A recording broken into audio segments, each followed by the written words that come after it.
अगर मैं आपसे पूछूं कि आपने अपनी ज़िंदगी में हैवानियत और बलात्कार की सबसे ज़्यादा परेशान करने वाली कहानी कौन सी सुनी है, तो मुझे लगता है कि आप में से ज़्यादातर लोगों का जवाब निर्भया होगा। मगर मैं ये दावे के साथ कह सकता हूँ कि आज की कहानी सुनने के बाद आप सोच में पड़ जाएंगे कि क्या वाकई में कोई इंसान ऐसा भी कर सकता है। मगर अफसोस कि ये सच है। हेलो दोस्तों, नमस्कार। मेरा नाम है आकाश और आप लोगों का बहुत बहुत स्वागत है कहानी क्राइम की चैनल पर। उम्मीद करता हूँ कि आप लोग बहुत अच्छे होंगे। आज की कहानी जापान की एक ऐसी लड़की की है जिसने जिंदा रहते हुए भी 40 दिनों तक नर्क से भी बदतर जिंदगी को जिया। ये कहानी जापान की एक 17 साल की लड़की की है जिसका नाम था जुनको फुरुता, जिसके साथ ऐसी हैवानियत की गई कि जब इस केस की डिटेल को कोर्ट में पेश किया गया तो उसे सुनने के बाद एक आदमी वहीं कोर्ट रूम में ही बेहोश हो गया। कहानी शुरू करने से पहले मैं आपको एक वार्निंग देना चाहूँगा कि अगर आप कमज़ोर दिल वाले हैं तो इस कहानी को ना सुने, और ख़ासकर बच्चे, क्योंकि हो सकता है कि ये कहानी आपको बेचैन कर दे। तो कहानी शुरू होती है जापान की राजधानी टोक्यो से। 23 जनवरी 1989 को जापान की पुलिस टोक्यो से कुछ किलोमीटर दूर आयासे नाम की एक जगह से दो लड़कों को एक 19 साल की लड़की के साथ बलात्कार करने के लिए गिरफ्तार करते हैं। उनमें से एक का नाम हिरोशी मियानो और दूसरे का नाम जो ओगुरा था, और ये दोनों आपस में दोस्त थे। इसके बाद पुलिस इनकी कुंडली खंगालती है तो पता चलता है कि ये दोनों जापान के एक खतरनाक क्रिमिनल गैंग याकुजा के जूनियर मेंबर है और इनके ऊपर पहले से ही कई छोटे मोटे क्राइम के आरोप भी है। इसके बाद ये छानबीन ऐसे ही चलती रही और तकरीबन 2 महीने से भी ज़्यादा बीत गए। 29 मार्च 1989 को जापान की पुलिस को इनके घर से एक महिला का अंडरवियर मिलता है, तो पुलिस अब इन दोनों से सख्ती से पूछताछ करने का फैसला करती है। इसके बाद पुलिस दोनों को अलग अलग कमरों में बिठाकर पूछताछ शुरू करती है, मगर इन दोनों में से कोई भी अपना मुंह नहीं खोलता। इसके बाद पुलिस को याद आता है कि आज से तकरीबन 4 महीने पहले आयासे में ही एक महिला और उसके 7 साल के बच्चे का मर्डर हो गया था, तो कहीं उस मर्डर में भी इन्हीं दोनों का हाथ तो नहीं है। इसलिए पुलिस अंधेरे में एक तीर मारती है और हिरोशी मियानो से कहती है कि हमें पता है कि तुमने किसी का मर्डर भी किया है। पुलिस की ये बात जैसे ही मियानो ने सुनी वो घबरा गया और उसे लगा कि शायद उसके दोस्त जो ओगुरा ने सब बता दिया है, जो कि दूसरे कमरे में था। पुलिस की ये ट्रिक काम कर गई और थोड़ी ना नुकुर करने के बाद आखिरकार मियानो टूट गया और बोला कि हाँ, उसने एक मर्डर किया है। पुलिस के लिए बहुत बड़ी कामयाबी थी, क्योंकि पूछताछ तो वो एक बलात्कार के बारे में कर रही थी, मगर खुल गया एक मर्डर केस। उसके बाद पुलिस लाश के बारे में पूछती है तो मियानो वो जगह बता देता है जहां लाश को फेंका गया था। फिर पुलिस उसी दिन अपनी टीम के साथ टोक्यो में ही कोटो नाम की जगह पहुंचती है। यह जगह समुद्र के किनारे बसी हुई थी। इसके बाद पुलिस छानबीन शुरू करती है। थोड़ी देर बाद ही पुलिस को एक खाली जगह पर एक बड़ा सा ड्रम मिलता है जो कि सीमेंट और कंक्रीट से भरा हुआ था, और उस ड्रम में से अजीब सी स्मेल आ रही थी। उसके बाद पुलिस एक क्रेन मंगाती है और उस 305 किलोग्राम के ड्रम को उठाकर ले जाती है। फिर जब उस ड्रम में से कंक्रीट को तोड़कर हटाया गया तो उस ड्रम में से एक लड़की की लाश निकली। लाश जो थी वो बुरी तरह सड़ चुकी थी और उसका चेहरा पहचान पाना नामुमकिन था। ऐसा लग रहा था जैसे इसे मरे हुए 2 से 3 महीने बीत चुके हैं। फिर पुलिस उसके फिंगरप्रिंट से उसकी पहचान ढूंढने की कोशिश करती है और जब लाश की पहचान सामने आती है तो पुलिस भी दंग रह जाती है, क्योंकि वो लाश उस औरत की नहीं थी जिसके बारे में पुलिस ने मियानो से पूछताछ की थी, बल्कि वो लाश जुनको फुरुता की थी। मतलब कि पुलिस को अनजाने में ही एक ट्रिकी सवाल के जरिए जुनको फुरुता के बारे में पता चला। अगर पुलिस अंधेरे में ये तीर नहीं चलाती तो शायद ये केस कभी दुनिया वालों के सामने आता ही नहीं।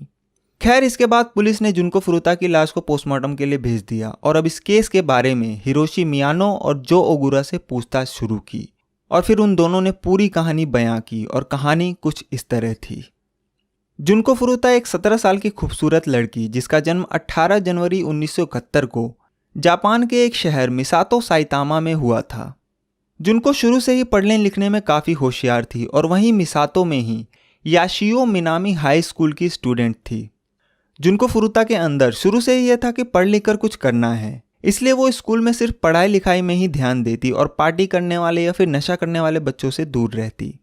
अपनी क्लास में वो बहुत ब्राइट स्टूडेंट थी, जिसकी वजह से वो उस स्कूल में काफ़ी पॉपुलर थी। अक्टूबर 1988 से जुनको फुरुता स्कूल के बाद एक प्लास्टिक मोल्डिंग फैक्ट्री में पार्ट टाइम जॉब भी करने लगी थी। इसके अलावा एक इलेक्ट्रॉनिक की दुकान में जुनको ने एक फुल टाइम जॉब भी एक्सेप्ट कर ली थी, जिसे वो अगले साल अप्रैल में अपनी ग्रेजुएशन कंप्लीट करने के बाद करने वाली थी। मगर उसकी यही सब खूबियाँ उसकी दुश्मन बन गई। जिस स्कूल में जुनको पढ़ती थी उसी स्कूल में हिरोशी मियानो भी पढ़ता था और वो मन ही मन जुनको फुरुता को चाहने लगा। एक दिन मियानो ने जुनको को डेट पर चलने के लिए प्रपोज किया, मगर जुनको को पता था कि मियानो किस टाइप का लड़का है, इसलिए उसने मियानो के इस प्रपोजल को साफ मना कर दिया। जुनको के इस इनकार की वजह से मियानो को बहुत गुस्सा आया, क्योंकि उसे ना सुनने की आदत नहीं थी। स्कूल के सभी लोग ये जानते थे कि मियानो जो है वो याकुजा गैंग का मेंबर है, इसलिए सभी उससे डरते थे और घबराते थे और कोई भी उसकी किसी भी बात को कभी मना नहीं करता था। मगर जुनको के इस इनकार ने उसके अंदर एक गुस्सा भर दिया और ये बात उसके दिल में बैठ गई, इसलिए उसने जुनको से बदला लेने की ठान ली, मगर उसे कोई मौका नहीं मिल रहा था। 25 नवंबर 1988 की एक शाम हिरोशी मियानो अपने एक दोस्त नोबुहारो मिनाटो के साथ मोपेड पर मिसातो साइटामा में घूम रहा था और उनका यही काम था कि अकेले में कोई मिले तो उसे डरा धमका के उसे पैसे लूटना या फिर कोई अकेली लड़की मिले तो उसका फायदा उठाना। वो दोनों अपने इसी शिकार की तलाश में इधर उधर घूम रहे थे। रात तकरीबन 8:30 बजे जुनको फुरुता अपना पार्ट टाइम जॉब करके साइकिल से वापस अपने घर जा रही थी और इत्तेफाक से मियानो अपने दोस्त के साथ मोपेड पर उसी इलाके में घूम रहा था जहां से जुनको अक्सर गुजरा करती थी। मियानो की नज़र जुनको पर पड़ जाती है और वो जिस मौके की तलाश में था वो उसे मिल जाता है। इसके बाद मियानो के कहने पर उसका दोस्त नोबुहारो मिनातो भागकर जुनको के पास जाता है और उसे धक्का देकर साइकिल से गिरा देता है और वहां से भाग जाता है। पीछे से मियानो उसकी मदद करने के बहाने उसके पास पहुंचता है और ऐसे दिखाता है जैसे उसे कुछ पता ही ना हो। फिर वो जुनको से कहता है कि रात का वक्त है और हो सकता है कि वो दोबारा भी तुम पर हमला करने की कोशिश करे, इसलिए चलो मैं तुम्हें तुम्हारे घर तक छोड़ देता हूँ। क्योंकि जुनको मियानो को जानती थी और वो दोनों एक ही स्कूल में पढ़ते थे, इसलिए जुनको उस पर भरोसा कर लेती है और उसके साथ चल देती है। थोड़ी दूर जाने के बाद मियानो उसे एक खाली गोदाम में ले जाता है। वहां पहुंचने के बाद वो जुनको को अपनी असलियत बताता है और कहता है कि जिसने तुम्हें साइकिल से धक्का दिया वो मेरा ही दोस्त था और हम दोनों याकुजा गैंग के मेंबर हैं। मैं जैसा कहता हूं वैसा ही करो और अगर तुमने शोर किया तो मैं तुम्हें जान से मार डालूंगा। मियानो की ये बात सुनकर जुनको बहुत डर जाती है। इसके बाद वो जुनको के साथ बलात्कार करता है। फिर वो जुनको को लेकर बाहर आता है और रात करीब 9:50 पर वो वहां से एक टैक्सी लेकर पास के ही एक होटल में जाता है। होटल पहुंचने के बाद वो एक बार फिर से जुनको का बलात्कार करता है और जब उसका मन भर जाता है तो वो होटल के कमरे से ही नोबुहारो मिनाटो के घर फोन करता है, जहां उसके 2 और दोस्त जो ओगुरा और यसुशी वटनाबे भी मौजूद थे, और फिर जो उसने जुनको के साथ किया उसे बड़े ही शान से बताता है। मियानो की ये बात सुनने के बाद उसका एक दोस्त जो ओगुरा उससे कहता है कि अभी उसे छोड़ना मत, हम थोड़ी देर में आते हैं। इन सब में 25 नवंबर की वो तारीख बीत जाती है और रात 12 बजे के बाद 26 नवंबर 1988 की तारीख आ जाती है। 26 नवंबर की सुबह करीब 3 बजे के आसपास मियानो जुनको को लेकर एक पार्क में पहुंचता है, जहां पर पहले से ही उसके तीनों दोस्त जो ओगुरा, नोबुहारो मिनाटो और यसुशी वटनाबे उसका इंतजार कर रहे थे। जब जुनको वहां पहुंची तो उन्होंने उसकी स्कूल की नोटबुक में से उसके घर का एड्रेस निकाल लिया और फिर उसे डराया धमकाया और कहा कि हमें पता है कि तुम्हारा घर कहाँ है। अगर तुमने हमारी बात नहीं मानी और भागने की कोशिश की तो हमारे गैंग के मेंबर तुम्हारी पूरी फैमिली को मार डालेंगे। ये बात सुनकर जुनको उन चारों लड़कों के आगे और बेबस हो गई। इसके बाद वो चारों उसे लेकर आयासे डिस्ट्रिक्ट के एक घर में पहुंचे और वहां ले जाकर उन चारों ने जुनको के साथ गैंग रेप किया। वो घर दरअसल नोबुहारो मिनाटो का ही था, जहां वो अपने माँ बाप के साथ रहता था, मगर उसके माँ बाप काम की वजह से ज़्यादातर घर से बाहर ही रहते थे, बस कभी कभार घर आते थे। इधर जुनको के माँ बाप परेशान थे कि अभी तक वो वापस घर क्यों नहीं लौटी। उन्होंने उसे हर जगह ढूंढने की कोशिश की मगर उसका कोई सुराग नहीं मिला और इन्हीं सब में 26 नवंबर की भी तारीख बीत गई मगर जुनको वापस नहीं आई। 27 नवंबर 1988 को जुनको के माँ बाप पुलिस स्टेशन पहुंचे और उसकी मिसिंग रिपोर्ट लिखवाई और फिर पुलिस ने जुनको को ढूंढना शुरू किया। उधर मियानो और उसके दोस्तों को जैसे ही पता चला कि पुलिस वाले जुनको को ढूंढ रहे हैं तो उन्होंने डरा धमकाकर जबरदस्ती जुनको से उसके घर फोन करवाया और बुलवाया कि वो अपने दोस्तों के साथ बाहर आई हुई है और बिल्कुल ठीक है और सुरक्षित है, इसलिए वो पुलिस कंप्लेंट वापस ले ले। जुनको की ये बात सुनकर उसके माँ बाप को भी तसल्ली हुई कि चलो हमारी बेटी ठीक है, इसलिए उन्होंने वो पुलिस कंप्लेंट वापस ले ली। अब मियानो और उसके दोस्तों को खुली छूट मिल गई और मिनाटो का वो घर जिसमें उन्होंने जुनको को रखा था, वो घर अब उनकी अय्याशी का अड्डा बन गया। इस घर में अब मियानो के दोस्तों और याकुजा गैंग के मेंबरों का आना जाना शुरू हो गया। जब तब जो मर्जी आता और जुनको के साथ बलात्कार करता। जब मिनाटो के माँ बाप घर पर होते तो वो जुनको को मिनाटो की गर्लफ्रेंड की तरह पेश आने के लिए फोर्स करते। डरी सहमी जुनको भी वही करती जो उसे करने के लिए कहा जाता। मगर कुछ वक्त के बाद ही मिनाटो के माँ बाप को यह पता चल गया कि यहाँ चल क्या रहा है। बावजूद इसके उन्होंने कुछ नहीं किया, क्योंकि उन्हें भी पता था कि मियानो याकुजा गैंग से जुड़ा है, और दूसरा कि उनका खुद का बेटा मिनाटो भी इस जुर्म में शामिल था। इसलिए उन्होंने पुलिस के पास जाने की बजाय चुप रहना चुना, और फिर धीरे धीरे एक गर्लफ्रेंड बॉयफ्रेंड का नाटक भी खत्म हो गया। अब जैसे जैसे वक्त बीत रहा था वैसे वैसे जुनको के ऊपर जुल्म बढ़ता ही जा रहा था। 7 दिन बीत गए और शुरुआत के 7 दिनों में ही जुनको के साथ 100 से भी ज्यादा बार बलात्कार हो चुका था। ना तो वो लोग उसे ढंग का खाना देते थे और ना ही पानी। उसे पूरे दिन नंगा रखा जाता और याकुजा गैंग के जितने भी मेंबर आते उसे उनके सामने ऐसे ही लाया जाता, फिर नचवाया जाता और फिर गैंग रेप किया जाता। उसे बुरी तरह पीटा जाता, जबरदस्ती बहुत सारी दारू पिलाई जाती, एक साथ 2-2, 3-3 सिगरेट पिलाई जाती। दिसंबर की जमा देने वाली ठंड में भी उसे बिना कपड़ों के ही बालकनी में सुलाया जाता। मगर इन सब अत्याचारों को करने के बावजूद भी उन्होंने जुनको को नहीं छोड़ा। इसी बीच 9वें दिन एक बार जुनको किसी तरह फोन के पास पहुंच जाती है और पुलिस को कॉल लगा देती है। कॉल लग भी जाती है, मगर इससे पहले कि वो कुछ बोलती मियानो वहां पहुंच जाता है और कॉल को काट देता है। इसके बाद पुलिस का कॉल बैक भी आता है तो मियानो फोन उठाकर बोलता है कि वो कॉल गलती से लग गया था और फिर फोन को रख देता है। जुनको के ऐसे फोन करने से मियानो को बहुत गुस्सा आता है और वो उसे बुरी तरह पीटता है, मगर उसका मन नहीं भरता। तो वो सिगरेट जलाने वाले लाइटर का तेल उसके पैरों पर डालता है और थोड़ा थोड़ा करके उसके पैरों को जला देता है ताकि वो वहीं रहे और वहां से भागने की कोशिश ना करे। इसके बाद आता है 16वां दिन। 16वें दिन मिनाटो के घर पर 2 लड़के आते हैं, वो भी जुनको का रेप करते हैं। मगर उनमें से एक लड़का वहां से जाने के बाद ये बात अपने भाई को बता देता है और उसका भाई ये बात अपने माँ बाप को बता देता है। जब उसके माँ बाप ये बात सुनते हैं तो वो इसकी कंप्लेंट पुलिस में कर देते हैं। उनकी इस कंप्लेंट पर 2 पुलिस वाले मिनाटो के घर के दरवाजे तक पहुंच जाते हैं, पर इत्तेफाक से उस दिन मिनाटो के माँ बाप वहीं मौजूद थे और जब पुलिस इस बारे में पूछताछ करती है तो वो साफ मना कर देते हैं और कहते हैं कि यहाँ ऐसी कोई लड़की नहीं है। उनकी ये बात सुनकर पुलिस वालों को भी तसल्ली हो जाती है और वो वहाँ से चले जाते हैं। अगर उस दिन पुलिस वालों ने मिनाटो के माँ बाप की नहीं सुनी होती और घर की तलाशी ले ली होती तो शायद उस दिन जुनको फुरुता के ऊपर हो रहे जुल्मों का अंत हो जाता, मगर अफसोस कि ऐसा हुआ नहीं। ये सारी चीज़ें होती रही, दिन बीतता रहा, मगर जुनको के ऊपर हो रहे जुल्म कम नहीं हुए। एक एक दिन में उसके साथ कई कई बार बलात्कार किया जाता। कभी कभी तो उसके साथ एक दिन में ही 12 अलग अलग लोग बलात्कार करते। पूरे दिन उसे पीटा जाता। वो जुनको के दोनों हाथ बांधकर ऊपर छत से बांध देते और उसके शरीर पर पंचिंग बैग की तरह घूंसे बरसाते और तब तक मारते जब तक कि उसके मुंह से खून नहीं आ जाता, जिसकी वजह से जुनको के नाक में इतना खून जम गया था कि वो नाक से सांस तक नहीं ले पा रही थी और मुंह से सांस लेती थी। वो चारों सिगरेट पीने के बाद जुनको के शरीर और उसके प्राइवेट पार्ट से रगड़कर अपनी सिगरेट बुझाते। वो मोमबत्ती जलाकर उसकी गर्म मोम जुनको के पूरे शरीर पर गिराते और तब तक गिराते जब तक मोमबत्ती की आखिरी बूंद उसके शरीर पर नहीं गिर जाती। उन्होंने लाइटर से जुनको की आंखों की पलकों तक को जला दिया था। उसे जबरदस्ती कॉकरोच खिलाया जाता। उसे उसी का खुद का पेशाब पीने के लिए मजबूर किया जाता। इसके अलावा उन्होंने जुनको के लेफ्ट ब्रेस्ट के कुछ पार्ट को भी काट दिया था। उसके पूरे बदन पर सुई चुभाई जाती, मगर इसके बाद भी उनका वहशीपन कम नहीं हुआ और वो जुनको के प्राइवेट पार्ट में कभी लोहे की रॉड घुसाते, कभी बोतल घुसाते तो कभी कैंची। एक बार तो उन्होंने उसके प्राइवेट पार्ट में जलता हुआ गर्म बल्ब तक घुसा दिया। मतलब कोई इंसान ऐसी हवानियत कैसे कर सकता है? ऐसा सोचकर ही पूरे शरीर में सिहरन पैदा हो जाती है। पता नहीं जुनको ने यह सब कैसे सहा होगा। मुझे तो लगता है कि वो इंसान कहलाने लायक ही नहीं थे। शायद ही जुनको के जिस्म का कोई ऐसा हिस्सा होगा जो जख्मी ना हुआ हो। 30वां दिन आते आते जुनको की हालत ऐसी हो गई थी कि उसे बाथरूम जाने के लिए भी जमीन पर रेंग कर जाना पड़ता था, जिसमें कभी कभी तो 1-1 घंटा लग जाता था।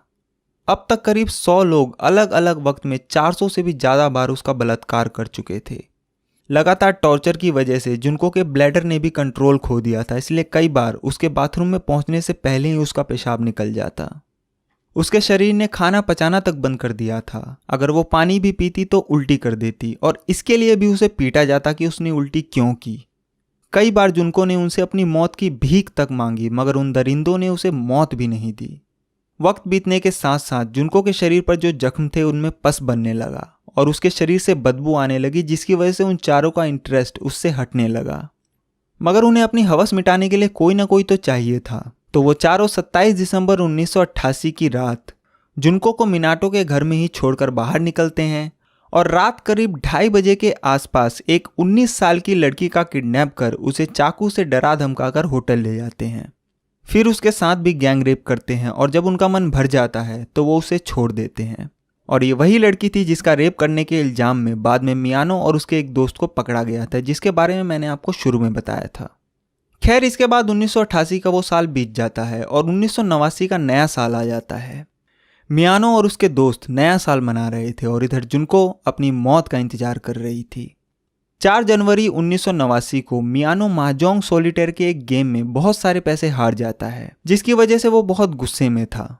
उसके बाद वो मिनाटो के घर पहुंचता है और अपनी इस हार का गुस्सा वो जुनको पर उतारने लगता है और उसे बुरी तरह पीटने लगता है। उसके बाद वो सभी मिलकर एक बार फिर से जुनको के ऊपर लात और घूंसे बरसा रहे थे। जुनको का पूरा चेहरा सूजा पड़ा था, फिर भी वो दरिंदे उसके चेहरे पर मोमबत्ती की गर्म मोम गिरा रहे थे। उसके बाद जुनको को सीधा जमीन पर लिटा दिया गया और जो लोहे का डंबल होता है उसे ऊपर से सीधा कभी उसके पेट पर, कभी पैर पर, तो कभी हाथों पर गिराने लगे। इसके बाद मियानो थोड़ा थोड़ा करके उसके पूरे शरीर पर लाइटर का तेल डालकर उसे किश्तों में जला रहा था। उस रात तकरीबन 2 घंटों तक उन चारों ने जुनको के साथ ये दरिंदगी की।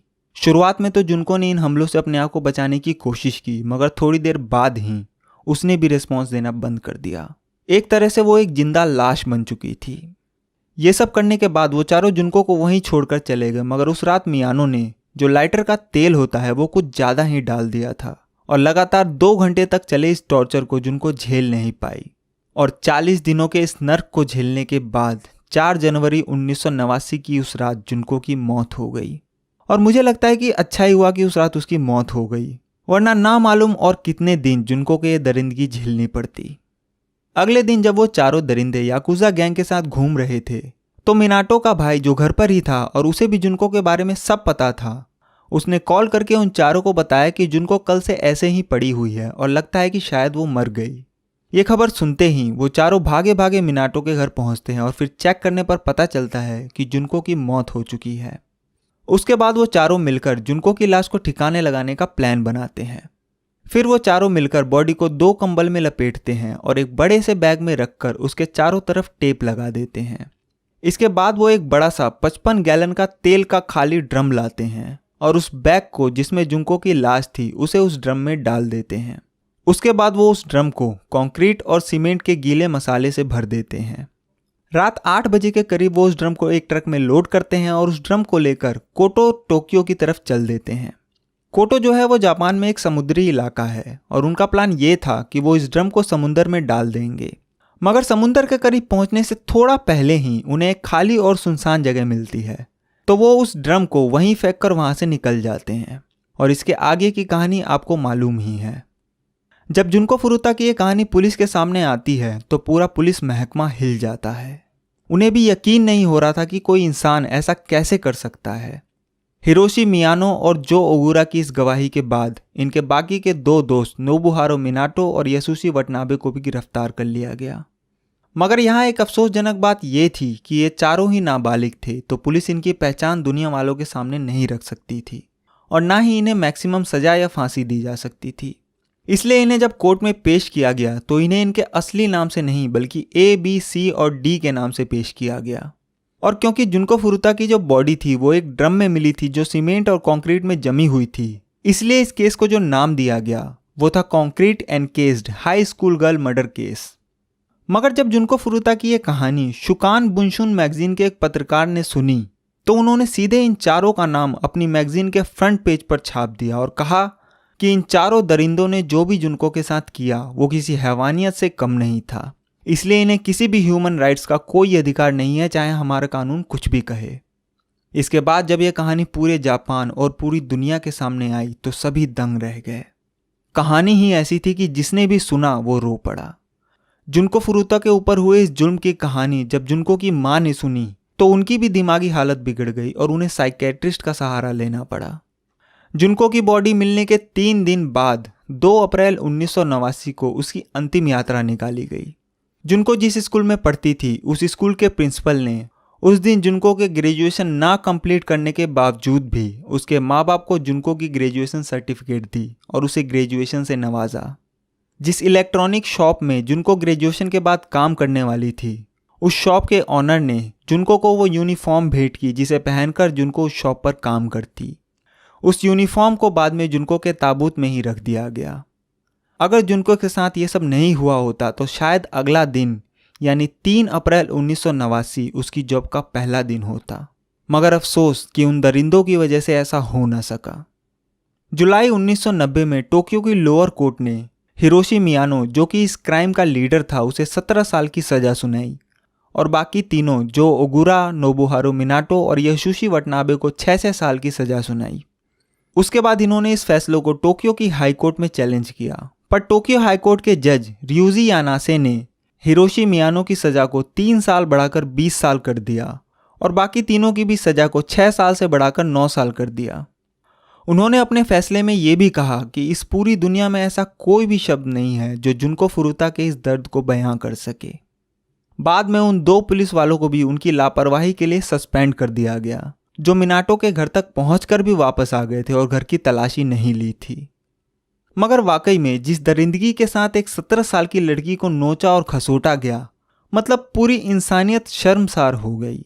न मालूम जुनको फुरुता ने वो नर्क से भी बदतर 40 दिन उन दरिंदों के बीच कैसे बिताए होंगे। बाद में जुनको के ऊपर कई किताबें लिखी गई, उसके ऊपर गाने और फिल्में भी बनाई गई। कोटो जापान में जिस जगह पर जुनको की बॉडी मिली थी वहाँ पर एक मेमोरियल बनाया गया और उस पूरी जगह को एक वाकासु नाम के पार्क में तब्दील कर दिया गया।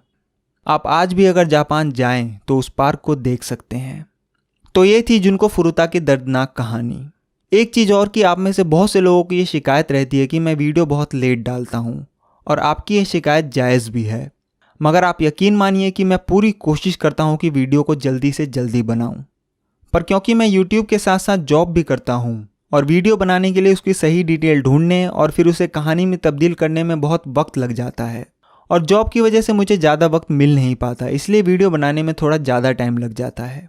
पर जिस दिन से मैं YouTube को फुल टाइम करने लगूंगा तो उम्मीद है कि आपको नई वीडियो थोड़ी जल्दी देखने को मिलेगी। मगर आप लोग जिस तरह मेरी वीडियो को प्यार देते हैं और नई वीडियो का इंतज़ार करते हैं उसके लिए दिल से शुक्रिया। बस इस चैनल के साथ ऐसे ही जुड़े रहिए। मैं आपसे मिलूंगा अगली कहानी में, तब तक के लिए अपना ख्याल रखिए। Thank you very much.